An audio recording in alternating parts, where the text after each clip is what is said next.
Good morning, everyone. Good morning to the board game design Cuppa. Hope everyone is doing well. I can hear a phone going off, but I hope it's okay. You might notice I am in a slightly different position.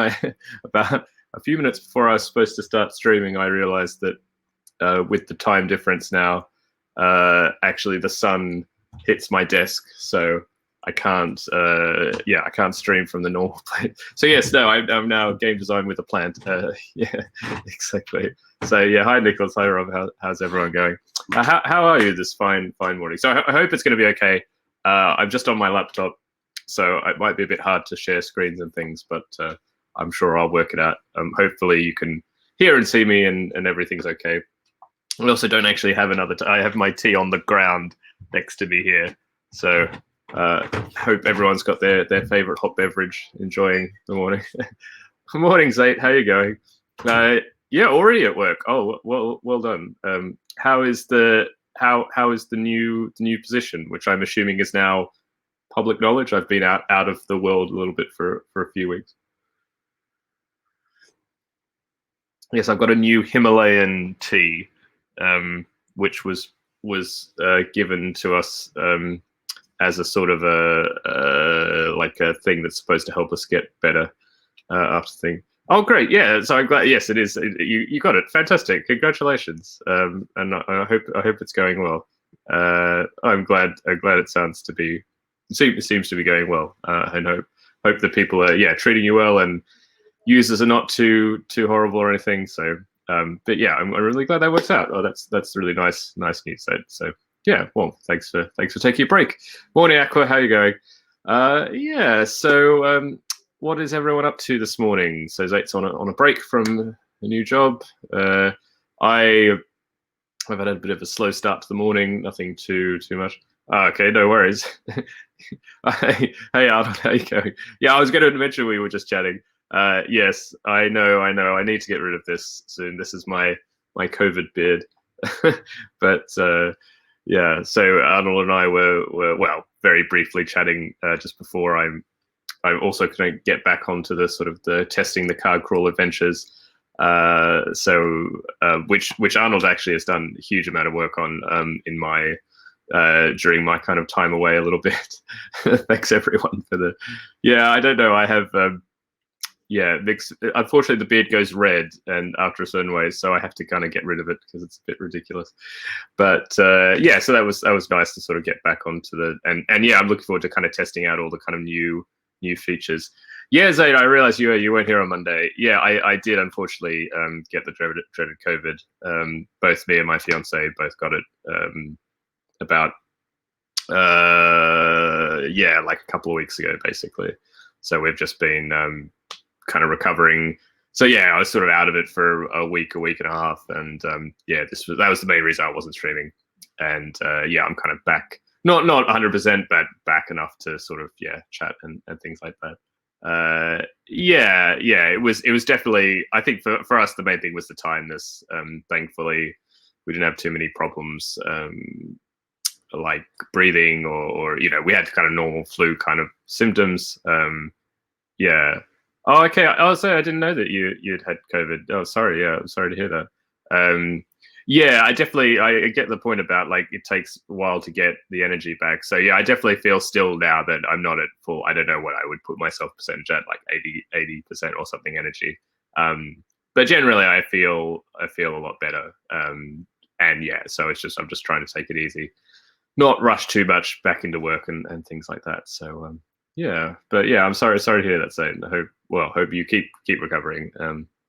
But all that being said, I mean, we're quite fortunate in a way that it was relatively mild, all things considered. Especially, Czech Republic is not doing particularly well with COVID, unfortunately. So I'm very thankful that we didn't have any more, like further complications.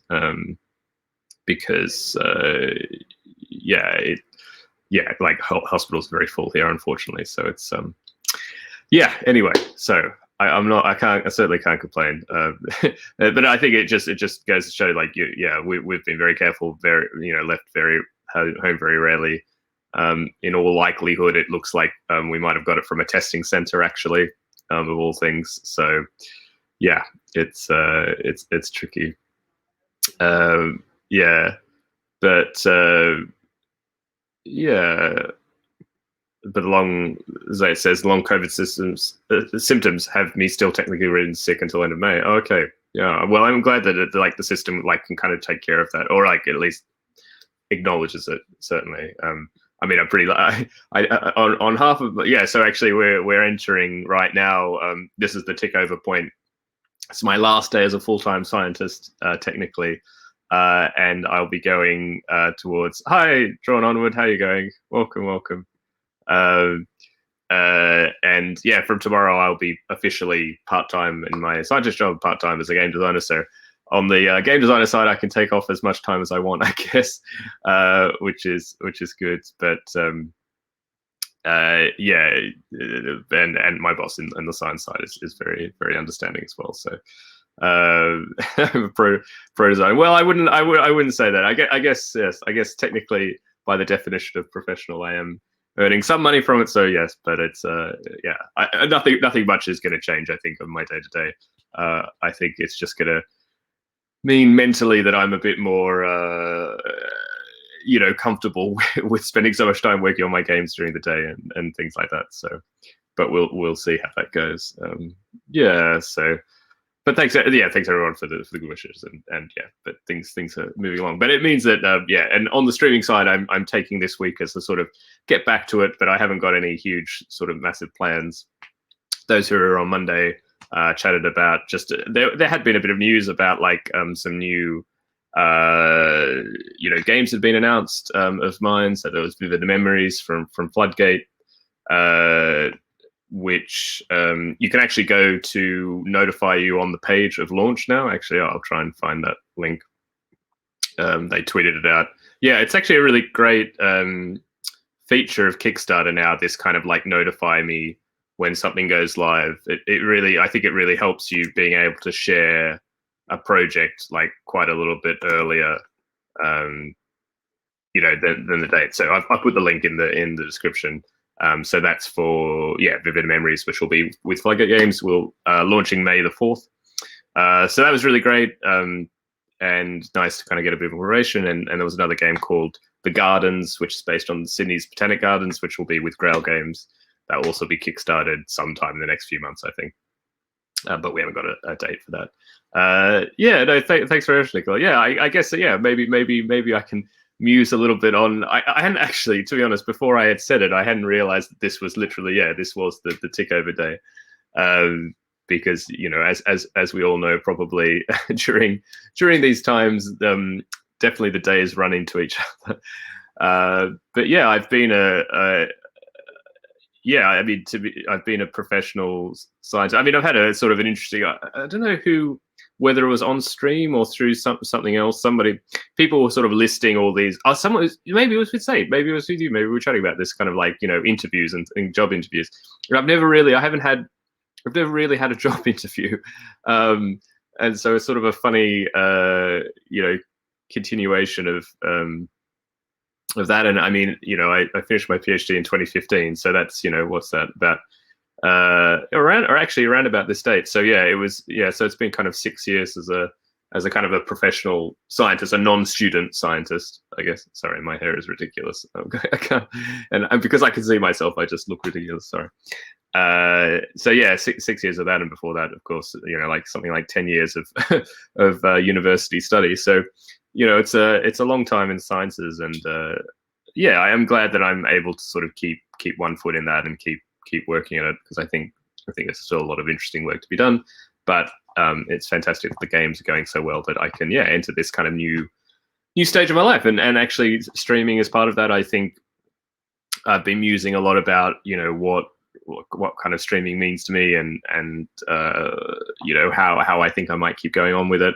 And actually, I'm really trying hard to detach myself from things like numbers.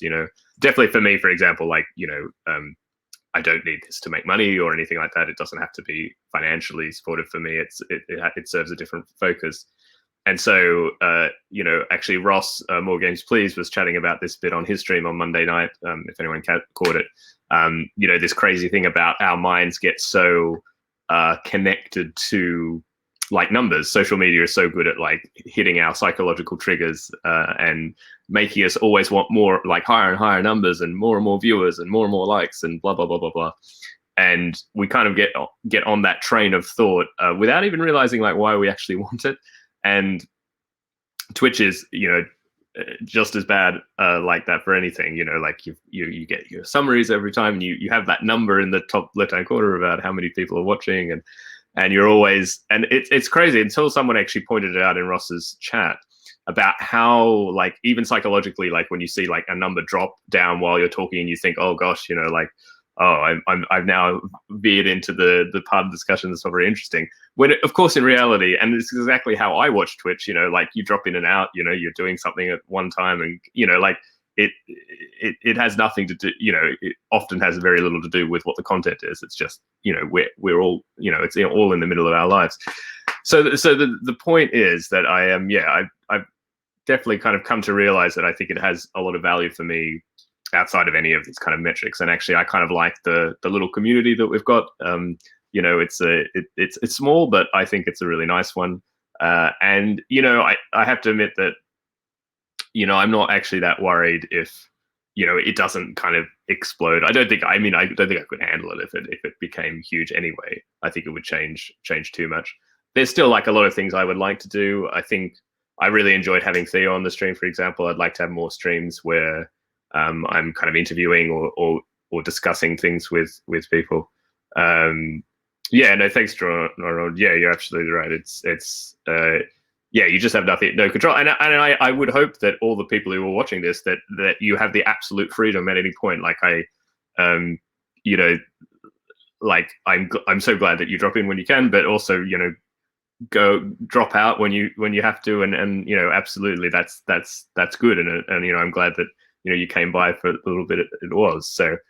And don't feel like you have to say you're lurking or anything, or those who do, that's very nice of you as well. But like I always feel a bit weird, like sometimes you just have to go, and it's these sort of things. Exactly. Rob says whenever you have metrics, it's tempting to just work to improve these metrics, but they're so often not helpful. Yeah, it's very well put, actually. So I think I would like to detach a little bit from that. I think I mean, there's a part of me that wants to kind of reach new people, not necessarily for the numbers, but I like to think that I have some information that might be useful to designers, and being able to reach more designers would be great. Just to give them that information, more from just kind of an educational point of view, I guess. I don't think I'm worried about having. So maybe also I might work a little bit on. I don't know. It's always this sort of thing about like the amount of work versus effort and things like that. I don't know whether trying to package or like edit down some of the streams to some shorter like YouTube videos might be good. Maybe if I could find someone like an editor. I'm not sure. I'm just not sure if I want to go down the rabbit hole of like editing, because then it's like you're getting more like a YouTuber, and again, like streaming is like the side hustle of the side hustle. Although now game designing is not my side hustle, it is officially part of my job. But yeah, I don't know, maybe if someone, if I could pay someone to edit down some of the streams where I thought, especially the ones where I kind of when I have a topic and I really do, like for example when I did my financial review of the year, or when I looked at contracts, or when I look at specific topics, maybe it could be it might be useful to have like kind of shorter videos that are a bit more edited and to the point, that people can consume on YouTube. But I'd have to see. Maybe financially it might make sense. I'm happy to kind of like invest a little bit in that. I don't actually think there's that much YouTube content, not many videos, I think, really. Like there are a lot of these kind of long form like streams and interviews and things like that, kind of like hour format, but I don't see so many like short, sharp, like 5 to 10 minutes, which is, I think is like the sweet spot for YouTube. So yeah, maybe that might be something to look at. So Yeah, and I have a twin brother who is who is an editor who can do video editing. So maybe I should, negotiate some good rates. Where I'm also going to be chatting to him about. I've said this before, but to update the graphical look of the channel, or to have a graphical look, because currently there is basically no graphical look. Yeah, content. Yeah, you're right, Ronald. I mean, content creation not easy. I really respect. I think it's very easy to look at, YouTubers and Twitch streamers and sort of go like, oh, wow, it must be great, and oh, I could do that. It'd be so easy. But yeah, the amount of time that goes behind, like I don't know what they say. It's like 10 hours of editing for 1 hour of video. I don't know what the ratio is, but it's it's how it's how it has to go. Rob is talking about the Mat Club. Yeah. Well, I didn't know that we had a rule. We had the Mat Club rules. I think you're welcome to do whatever you like. But yeah. Rob says the on-topic focus stuff is really interesting and useful, but for me, it's made even better by the usually rated discussions with the chat. Yeah, absolutely. No, I don't ever want. For me, I think streaming is more. It fits more with what I like to do, and I very much like.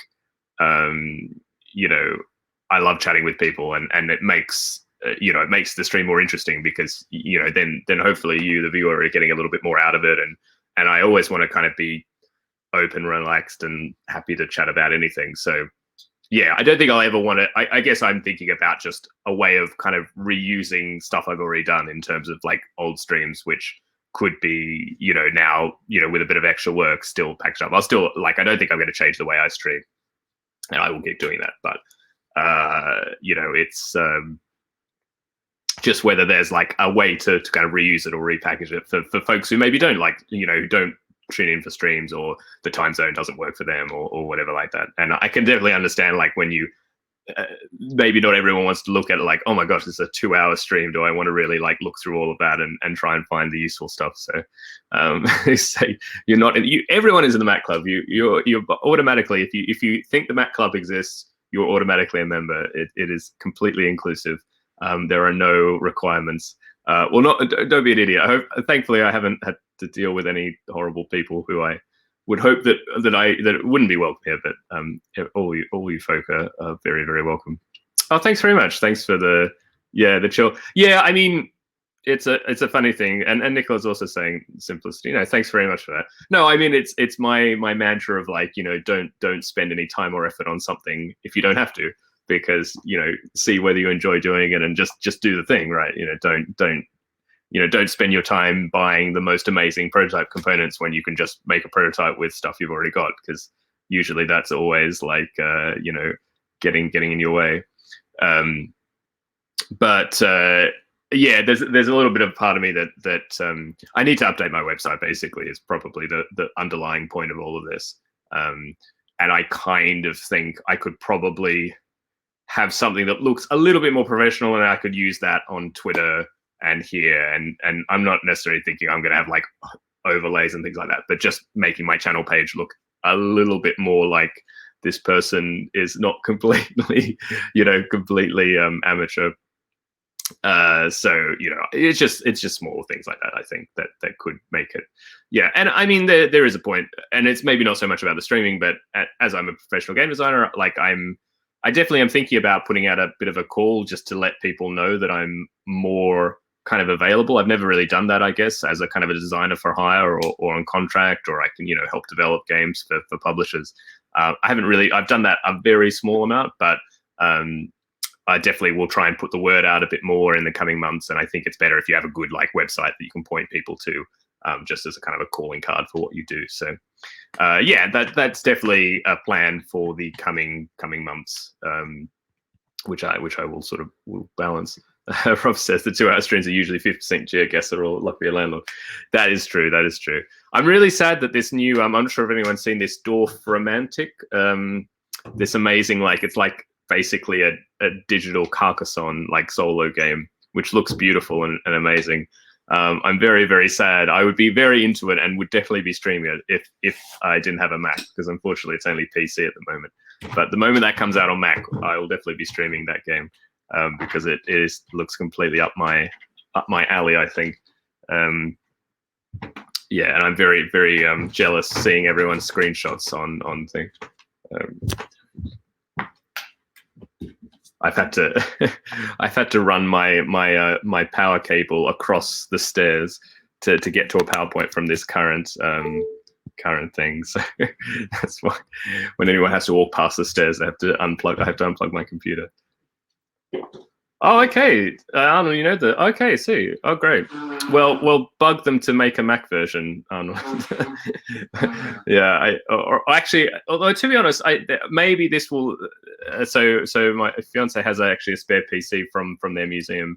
Maybe this will put me up to get my Steam account set up on that and trying to play it.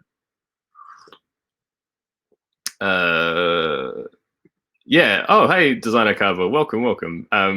Yeah, definitely. I've only heard really good things about it, to be honest. I think if you go into the game with the right thing, that it's a puzzle game basically, and sort of very Carcassonne.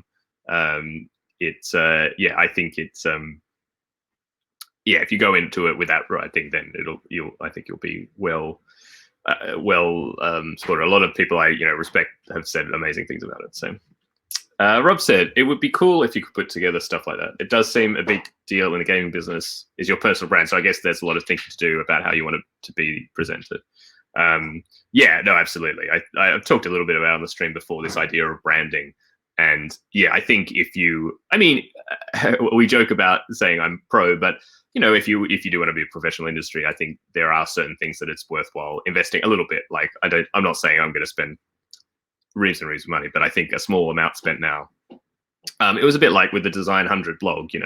I paid my brother to do the web design for that, and I think ultimately I got a lot of really good feedback generally about the appearance of the blog, that it was quite professional, and I think it was well worth that kind of initial investment. So yeah, everyone, there's some pluses for the plan. Say misses the beams. Actually, I don't mind this. It's a pity that I can't. The kind of geography of this little nook is not very good, because if I tilt it just slightly, I suddenly have like board game shelves. Maybe this is how I should be. I'm just going to check, because there will be, I can sort of like do this sort of like jaunty angle. I get the plant and I get games, So maybe that's what I should be doing. I'm not sure. Arnold says, "Oh yes, wine. Yeah, exactly." No, I have to try. There's also like other virtual desktops and things like that. So yeah, I will have a look at it. And because there's a bunch of other games, like for example, I haven't played Monster Train, which I really need to, I think, for just research anyway. So yeah, there's a slow but ever growing list of PC only games that I really want to play. And maybe one day I will, with the streaming stuff, I may get a new laptop to be able to kind of stream games and things like that. And I guess that would probably be a PC. Jorno said, networking and branding are super important in so many ways, even a small industry like this one. Yeah, absolutely. I think I also, especially for the task where if you're going to be kind of like, not exactly cold calling, but if you're putting yourself out there in a kind of open way and asking people, to like to hire you basically, then I think showing off your work, and especially like I think it's I don't know, this is a bit of a weird thing to sort of talk about, but I don't know if there are that many people who know me as I'm a relatively prolific designer. Like I think if you look at the number of games, if you plot like the number of games a designer has made, I'd be in the top 5% probably. I think once you've probably made more than 5 games, you're probably in that, and I'm up to like 30 or something like that. But I'm not, because I make games in so many different kind of styles. I don't think many people kind of connect me as like, oh, this person has done X, Y, Z.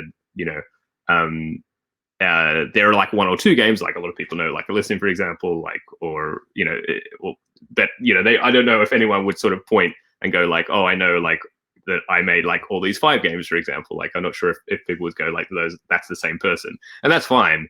But it just means that like I'm not going to get by on name recognition alone, or I need a good website to go like, oh, actually I have done these games. This is what I've done. So check that out. But anyway, we will see. Rob says D100 was a really good. Oh, Design 100 was a really good exercise to produce some content. No, thanks very much. Yeah, it was. I really did enjoy it. I may still revive it. I'm not sure. Uh, I might actually try and revive it. I'm not sure. Maybe I'll send an email around to contributors and kind of see. Um, that was another one which it was a bit hard to know, like whether it's like this sort of thing about like shouting into the void. Like at least with I'm gonna go put this back so I can actually talk. You know, with streaming, I guess it's different because even you kind of know that there's an audience there, even if it's a small audience, which is perfectly fine. And I enjoy kind of conversing because it's a kind of a social experience actually.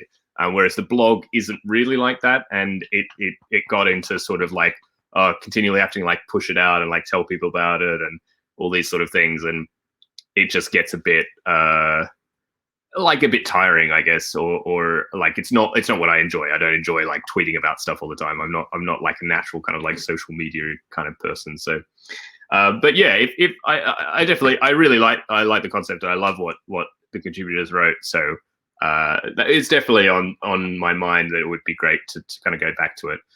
And there's like a very very far away thing that I'd love to make, like a book or something to kind of compile a lot of the things. But then again, it's like, do I want to be making a book? So all these things. Nicholas says, you mentioned the blog and the stream could boost engagement. Yeah, no, that's true. That's true. I mean, I'm not.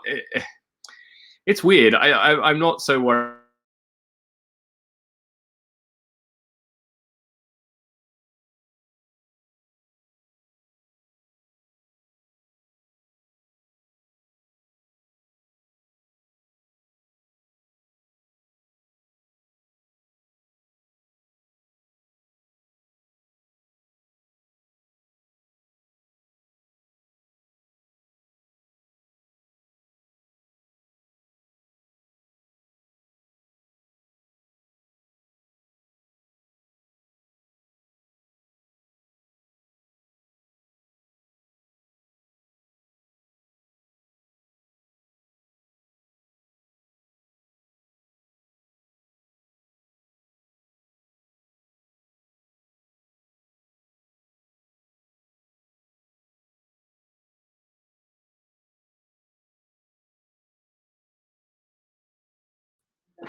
Hello, hello, hello. I'm back. I hope. Can people hear and or see me? Just had a slight internet blip. Great. Okay. Seems like comments are saying that everyone can hear and see me. Okay, great. Sorry for that. I don't really know what happened. Our next door neighbor, who is also our landlord, has an office next to us, and he's been renovating like recently. But our internet router is in his office. So he sometimes just disconnects it, while he's renovating without telling us, for like an hour at a time, which is just really great when you have to work. And thankfully, it hasn't hit me in the middle of the stream, so I was a little bit worried that we were going to have this problem, but it seems to be okay. Yeah. No, Nicola, I don't think you've missed anything. I haven't answered the thing. Yeah, no, it froze on my side. I lost internet, so I hope. Anyway, drawn onward. At what point do you think a designer hits name recognition? Does consistency with designs and themes matter, like you mentioned, or is it just hitting a number of evergreens?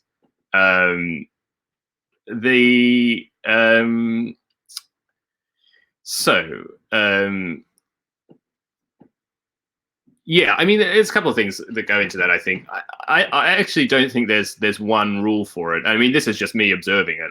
I don't think I have huge name recognition, so I can't sort of go like, well, this is what I did. And so I think in some way, I think there's different things you can do with it. Obviously, like if you have one huge hit, that means just over time people are going to get to know you. Because of that one game, Alan Moon with Ticket to Ride, for example. I'm not sure if many people would know the other games. Alan Moon is incredibly prolific, but I don't think there would be so many people who know his other designs. But because he has one massive game, people know that. I think if you have a lot of consistency in your designs, I think that as you point out, I think that definitely helps. I mean, someone I think of is like Uwe Rosenberg, who obviously has like a massive hit. Like Agricola, But I think, or Stefan Feld maybe is maybe the best example, because I don't think you could probably point to any Stefan Feld game which has been like a mega hit. I'm sure, you know, Castles of Burgundy, for example, has sold quite well, but like I think the numbers would still be like an order of magnitude lower than like Ticket to Ride, for example.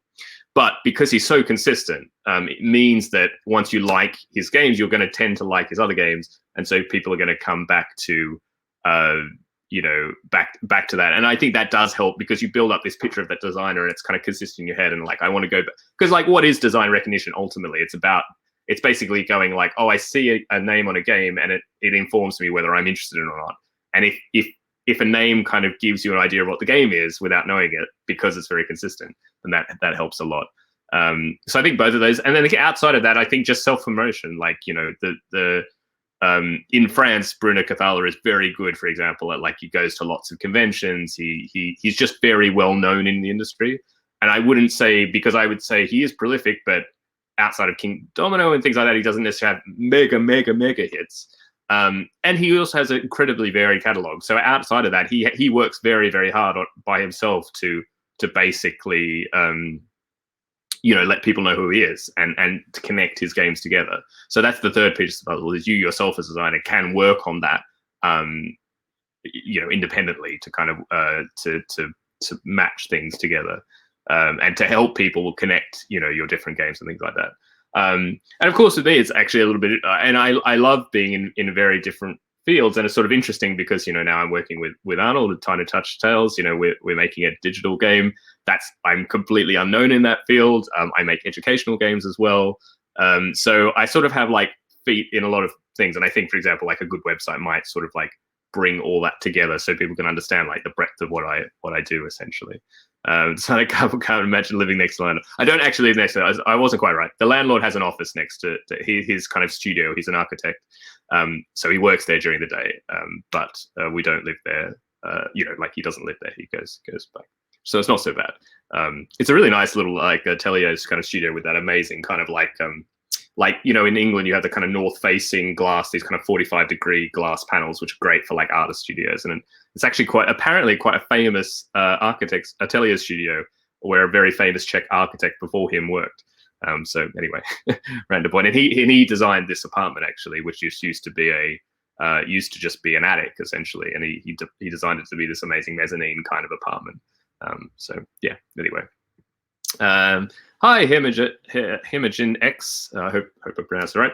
I think recognition kind of snowballs the projects you have out there. I have a friend who wanted to play Monumental solely because he likes Elysium, and now I want to try Elysium for the rest. Oh, thank you very much. That's very kind.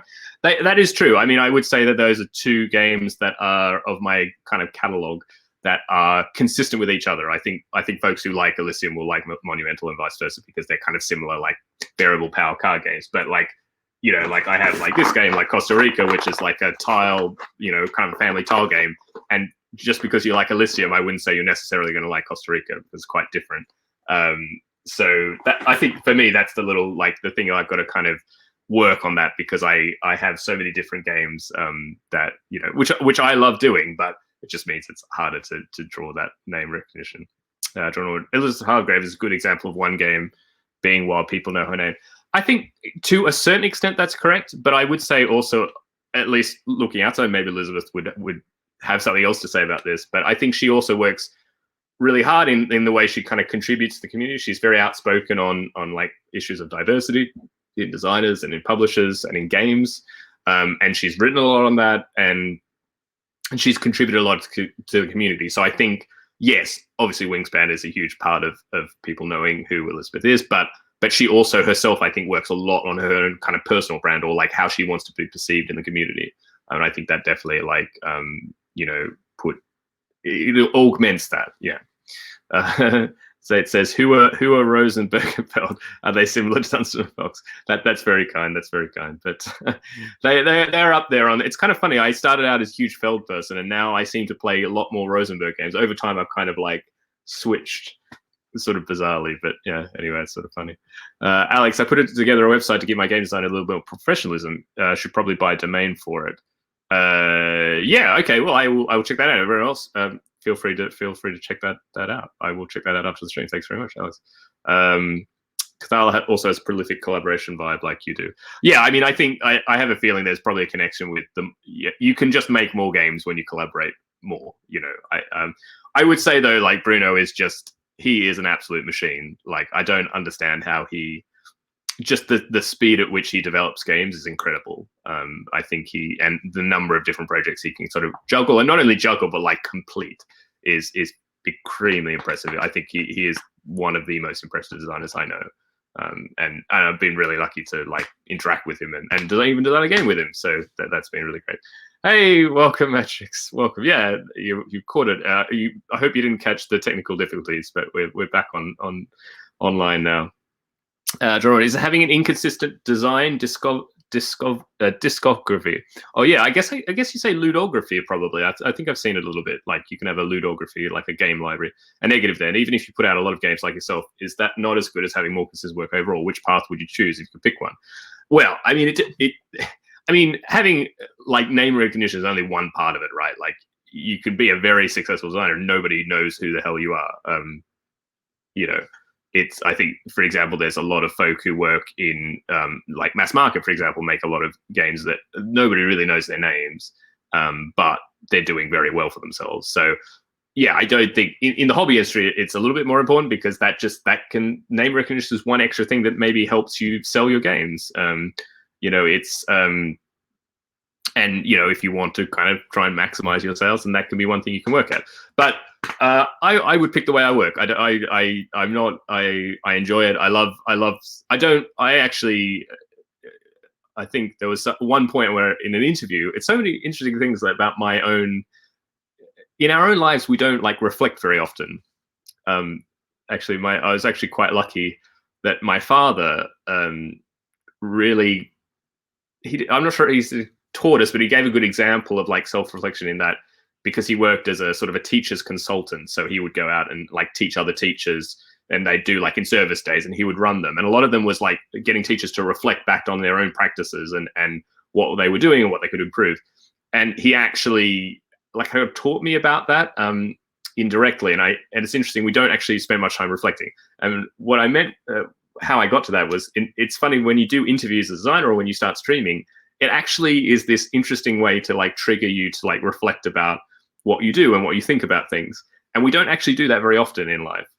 So I would certainly recommend anybody watching, take a chance to reflect on what you're doing, what you think about what you're doing. It's really valuable. And for me, this trigger reflection about what I like to do came in an interview, and somebody asked me, and I realized that I just don't like making the same game twice. I couldn't be a Rosenberg because I couldn't take like 50% of a core mechanism and then just put it into a new game and be happy with that. I always want to like crack a new problem, try a new system, make a game for a completely new audience. And so I want to make games that are really different to each other. That's really what drives me. It's terrible for name recognition probably, but that's for me what I will choose. It's not for everyone, and there's no one right way, but it's what I want to do. Yeah, Vlada Shardle is also has a very eclectic. You're absolutely right, and is celebrated. I mean, he has delivered, I think, enough games in the kind of gamer vein, because like I think we're all caught up in like the games that do well on Board Game Geek because that's the community we see so often. But yeah, like obviously Codenames is amazing, you know. So yeah, he's also very brilliant. I would love to interact more with him as well. So yeah. Alex says Rob Davio made a whole bunch of games we only know because he's moved to the hobby space. Yeah, absolutely. Yeah, you're absolutely right. If had he not made Risk Legacy, for example, nobody would know who Rob is. But actually, he's worked on some incredible games. So yeah. Himogen, while being known for a particular design style probably makes it easy to grow a fan base, I don't think coming up with a gimmick is something you force. Diverse interests will lead to diverse designs. Absolutely. Yeah, I think you always have to do what's natural to you, especially with designing games. I don't think you can. You're not. I doubt you're going to be very successful if you sort of sit down and go like, I need to make a 90-minute Euro now. You know, like it's not going to. It's going to be really hard to finish games that way. It's very hard to be kind of inspired. You're inspired by what you're inspired by, you know, and some people's brains are going to work in different ways. Some people's brains will work in a way that will want to keep exploring a similar space, and they'll make games in that way. And I imagine that must be how Uwe Rosenberg's mind works. Otherwise, he must not really enjoy what he's doing, but I'm sure he does enjoy it. But yeah, if you're doing a lot of different things, and you're right, like I do have a lot of different interests, and like I bring a lot of my own work in science into, I'm sure, into the way I think about games. And actually, that's been for me actually the really hard thing over the last year has been losing a lot of that interesting inspiration and input of just being out in the world. And I was traveling a lot and in a lot of different situations, meeting lots of different people, and I think all of that coalesces into interesting ideas for games, and that allowed me to have lots of different ideas. And without that stimulation, it's definitely been harder. I've definitely found myself starting fewer designs and having fewer good ideas, I would say, or even ideas in general. So yeah, it's I'm glad that do you want to solve a new puzzle? I think that's the scientist in me. I always want to discover some new thing, like some new system, or like how does this work, or how could this work, or what about this theme and this mechanism, or something like that. I'm always just trying to find something underlying, a little gem that hasn't been found yet. And I don't want to like mine in the same place, because I think sometimes the best gold has been found. And but that's, again, it's not the only way, because actually iterating and improving on designs, like I'm not sure what I would say is my favorite Uwe Rosenberg game, but certainly some of his later designs are informed by his previous designs, and probably wouldn't be as good if he hadn't kind of explored some of those ideas before. Yeah, so it's tricky. Actually, I think designers that correlate a lot with other designers tend to have diverse games. Yeah, I think that's a pretty good point as well. Like, I think just because you're bringing in the influences of different people, and lots of different people in that.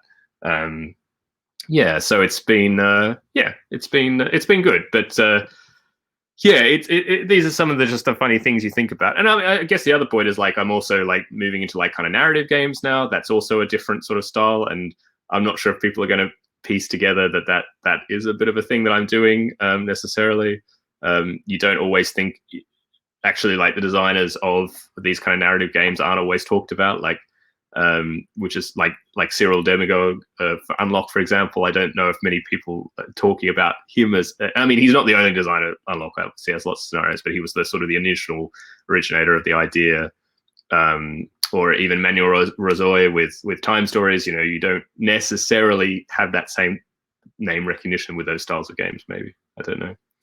Rob says, someone who's just discovering collaboration with different people, I've been finding that each collaboration so far works in a very different way and develops a very different character. Yeah, absolutely. And it's not just in what you do and what you end up making, but it's also even the way you work on, like, your role in it. I've given talks about collaboration in game design before, and you really change, who you are as a designer also changes. It's not just the other person that is different, so therefore all these things are different, but even the way you work becomes different. Sometimes you're more, I always talk about Brett and I work in sort of like a designer developer kind of relationship to a certain degree, where I usually come up with ideas at the start, and Brett is the one who's kind of developing them or asking questions or editing them. But with Dave Neal, with our narrative games, maybe I'm a bit more on the gameplay, and Dave's much stronger on the narrative side. So that's the kind of way we gel. And it's just different for each relationship, because you each have different skills, and you have different strengths and different ways that they're going to mesh together. Actually, finding that fit is really important, and that's why not all collaboration is going to work. Even if you're both great designers, it might just be that your skill sets don't mesh; they don't complement each other well enough. And that's fine. There've been definitely plenty of collaborations where I started with people which haven't gone anywhere, and that's fine. I'm always happy to sort of try it with someone new, and you just have to go in there knowing that it might not be successful, and that's not like a judgment on either of your skill as designers. It just sometimes means the partnership or the fit just wasn't there, and I don't think you can force that. I think it's like being friends in real life or something. You can't force being friends with someone or not, even if you might have a lot of like mutual respect and admiration for each other. So yeah, it's tricky like that. Yeah, I was interesting, as I'm sitting next to I've been trying to develop a bit of a game design library. Like, I have like a lot of, I have like Reiner Knizz's book about dice games, for example. I'm trying to get as many of the Sid Saxon books. So this is Card Games Around the World by Sid Saxon.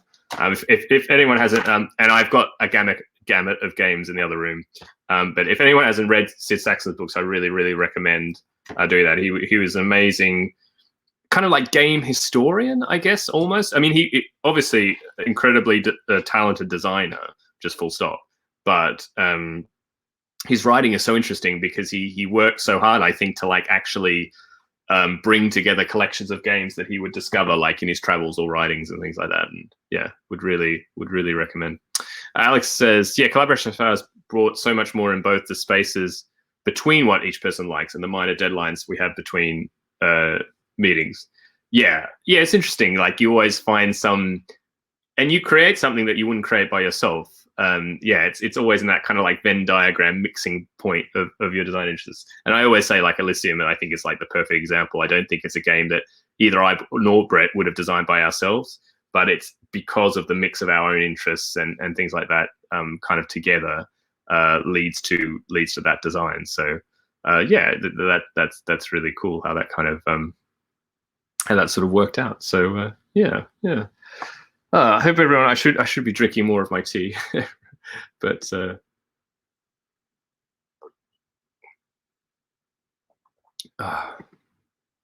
hope everyone's going to have a rather wonderful day. As we're sort of well, we've got about 10 minutes left before we go and say hi to Bez, as is the normal thing of these morning streams. But yeah, what are people going to be up to? What are your game design goals for the week? What are you up to in terms of games? And actually, also, if you have anything you'd love me to kind of put in the kind of like hopper for topics for future streams or things you'd like me to do, I'd like to get back to a little bit of like live game designing. I don't know what I would call it, but maybe some like kind of like working hour where I really just on stream work on a game like that I've been meaning to work on. Maybe with a little less talking about it. And I think I'd like to do that a little bit just to kind of, to give a bit of insight about what it's like actively working on something. Some of the tasks you do are not particularly interesting, but people might find it interesting. Imogen is working my way through a book of lenses at the moment, but it's already opened my eyes to a lot of things I've never considered. Yes, I need to read the book of lenses actually. That's a good point. I need to check that out. There is like a huge, because I think you see Book of Lenses a lot more on the digital side generally. I think there's a lot of writing on the digital side, or in sort of like game theory more generally. That there's some really like foundational books that I haven't read, which I would like to. Yeah. Rob is digesting some experience feedback for playtests last night and thinking about where that takes us next. Oh, great! Oh, I'm glad you're getting into some playtests. Yeah, it's obviously I haven't really been playtesting much over the past few weeks, but playtesting this evening with Mandela, our co-design, which is great. So that'll be good to get a bit of a test in, and we're going to have a playtesting catch up on the weekend with a few other folks, which is good.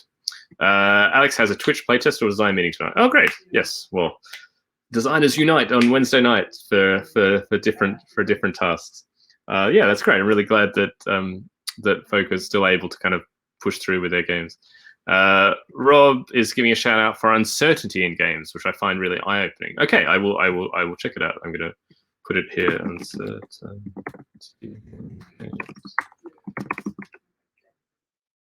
By Greg Kostikian.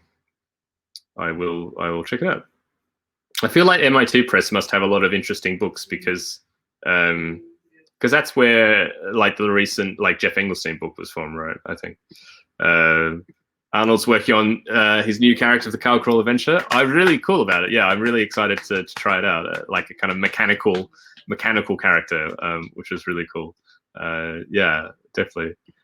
Nicola says, my monster slate at the moment is my Zenobia rules draft. It's my first deck builder is becoming one of the more complex things I've done in that direction. Yes. Well, good luck with that. I hope that, it definitely, I'm not going to lie. I don't like writing rules, but it is incredibly valuable. Even just, even the act of writing rules actually helps you design, I think, because you actually help developing it and thinking about it. So that's really great.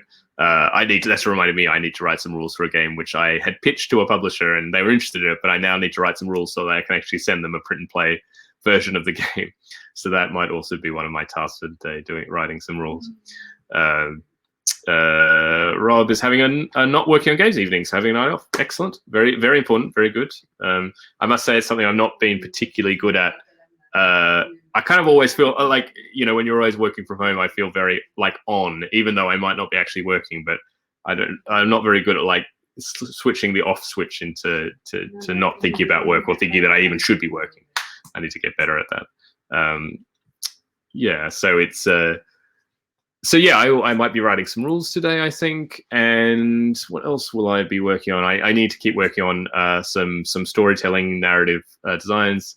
As I've sort of spoken previously, I'm currently working on 4 different narrative games actually that are all with publishers, or like one of them is adventure games and 3 haven't been published yet, but each of them has a sort of unending slate of like scenarios that you have to work on. So, you know, when I finish, like I've almost finished work on the 6th adventure game, for example, and now I have to switch to doing like the 4th scenario for this other game. So I think I'll have this endless task of working on new narrative scenarios probably for the rest of my life, possibly. Probably don't have to design anything new for a while. But I think that will also be one of my tasks for today, certainly. Which is interesting because it's so different. You have to try and, yeah, you're trying to come up with an interesting narrative. It's such a different thing to what you're normally doing in design. So it's quite cool in a way. So you're organizing your yeah, good. I'm glad the stream can be a good way for folk to get to connect in their own ways and things like that. And yeah, I guess I don't know. There also will be a.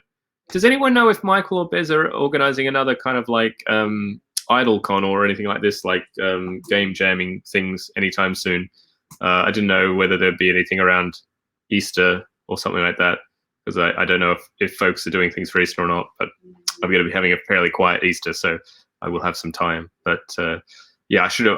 Well, you know, if I hadn't got sick for 2 weeks, but yeah, it will be interesting to sort of look at. June, July, I think. Okay, is for IdleCon. All right, okay, so we've got a bit of time, but yeah, I would like to do a little game jamming on the channel again. I'm thinking about that. So yeah, that might also be something that will come up in future streams, and also yeah, some interviews. Definitely, maybe MatCon can be over Easter. Yeah, I feel like it's a little bit. I'm a little bit late to the party on that. Like, yeah, so MatFest, MatCon, DunstanCon, MountCon. Yeah, exactly. Get it right. Yeah, I don't know. We'll. Yeah, I unfortunately this is showing. This is revealing my inner laziness in that I'm happy to sort of like to bolt myself onto to other people's excellent work, like Michael's and Bez's, but when it comes to organizing my own, I'm not sure if I would be doing it. But yeah, so yeah, I think that's we're coming up to the end of the hour. So if anyone else has any kind of questions or points or things I'd love to say, drop it in the chat. Very welcome to. But otherwise, I hope everyone's going to have a rather fantastic day. It looks like it's a sunny day here. I'm still in my self-isolation, so we can't leave, unfortunately. But only 3 more days to go. So yeah, I'm certainly looking forward to. It's actually, I think it's going to actually be quite warm here today, which hasn't been for a while. It's been quite a cold March, I would say, generally here in Prague. So I'm definitely looking forward to the time to be able to get out and enjoy some sunshine. When I see it on England, it looks like already that you must have had some warm weather last few days. I think I saw some pictures of a lot of people out and about. So hope everyone can stay safe and yeah, but also get a chance to go outside, enjoy some fresh air, which is yeah, you don't know how much you miss it until you've been like inside for 3 weeks in a row or something like that. But yeah, it's how it's going. Rob says, to be fair, people running event streams or whatever only succeed if there are people supporting them, and people who do that latching on thing are essential. I'll keep saying that to myself, Rob. But I would say, of course, that, you know, the biggest kudos has to go to the folk who actually initiated it, because that's like an order of magnitude of effort beyond it. So yeah, there's a symbiosis. Everyone has to work together, but of course, nothing would happen if it weren't for those folk who sort of bring it off the ground in the first place. So yeah, doff my cap to those folk. And yeah, I really miss DevCon, for example. Bez's DevCon was always an amazing. I mean, maybe I'm not sure if anyone has chatted with Bez or things like that. But maybe we could do it. Yeah, maybe we could think about like a virtual DevCon coming up, which I think would be really great. Alex has in with a question right at the end. What is my favorite underrated game? Oh gosh. I'm not one who really thinks about games. I like very. I'm looking now at my shelves. Oh gosh. And I don't want to say one of my own games because I don't think I would say one of my own games. Oh, I don't know. As he keeps looking around, hoping that he's going to find something. I mean, it's sort of interesting. I would have said Hansa Teutonica, I think, to be honest, before it blew up because of the Shut Up, Sit Down review. I feel like a lot of more people know that game now. But before that happened, I would have said Hansa Teutonica. I think it is one of my top 5 games. And I think before that, it wasn't particularly well known just by virtue of being, more than 10 years old. But yeah, I think I would have said something like Hansa Teutonica, I would say. I'm not sure if I'm very good at like picking out like hidden gems for my collection. And I don't have that many games, so yeah. I guess the other thing I'd say is Point Salad. I still don't see many people talking about Point Salad, and I just think I don't think it's particularly underrated, but it's just a fantastic game. I'm just constantly, I won't stop saying how impressed I am with that design. So, but yeah, really great question. Costa Rica, obviously, yeah. As I said, it's probably the one I would most like to come back into print with a new fresh lick of paint someday. But yeah, we will see about that. I saw actually Scott Arms tweeted out that he'd got the rights back for a few of his games. One of which is like Kings of Air and Steam, which I actually kickstarted way back. I don't have it anymore. But it's interesting, yeah, to think that sort of like he's looking for new publishers for games, and I'm sure that will come to a point where I'll also be looking for new folk to be releasing my games when I get the rights back and things like that. So that'll be a new adventure. So we shall see how that goes. Someone had to tell me when Bez is is live, so I will head over to Bez once, because I think we're getting up to that point. Yeah. Well, but as I said before, hope you all have a wonderful day, a wonderful rest of the week. I'm back as normal on Friday, 4 p.m. GMT. I'm not sure what we'll be doing. There is going to be a new patch for Luck Be a Landlord, although I think the patches have been kind of getting smaller and smaller in terms of like new content. So probably not going to be streaming that, I would imagine. But we'll see, I guess. And yeah, but yeah, as always, just you can catch me on Twitter at any time at WiseGoldfish if there's anything you want to chat about. DMs are open. Or if you have recommendations of what you'd like to see on the stream, yeah, do let me know. And yeah, I hope everyone is well and safe and enjoys a bit of spring weather, and have a nice Easter. Actually, yeah, I guess I'm streaming on Good Friday. I hadn't really thought about that. My pleasure, Imogen, and thanks very much for dropping by. Yeah, I don't think I've seen you before, but yeah, thanks very much for supporting the stream. Yeah, thanks very much, Arnold. Have a good one too. And yeah, it's really nice to catch up. And yeah, can't wait to how we're going to go with Cow Crawl Adventures. I think it will continue to be an adventure for the rest of the year, I'm sure, which I'm looking forward to very much. Yeah, so I'm trying to see whether I can raid Bez. I always like getting in early for Bez, because I think it's always nice, like when you're just starting a stream and you get a bit of you get a nice influx at the start. I think it's a really encouraging thing. Oh, Designer Cubba, you're from New Zealand. Sorry, I didn't know that. I don't actually know who you are apart from Designer Cubba. Oh, thanks very much I'm glad that this stream is very much in part trying to reach some folk in Australia or New Zealand. So yeah, thank you very much for joining, and I hope everything's well there. And yeah, I'm really glad. It's something I'm kind of looking forward to when I move back to Australia, is visiting New Zealand, and it seems that there's like a really great community there. So yeah, definitely looking forward to it. Great, and Bez is on. So thank you all. We're going to go and raid Bez, and yeah, have a wonderful day. It's sort of weird that my I don't know whether. Oh, here we go. Yeah, that's working. All right, great. All right, let's go. Thanks, everyone. Countdown. All aboard the spaceship. All right. Thanks, everyone. Have a great day.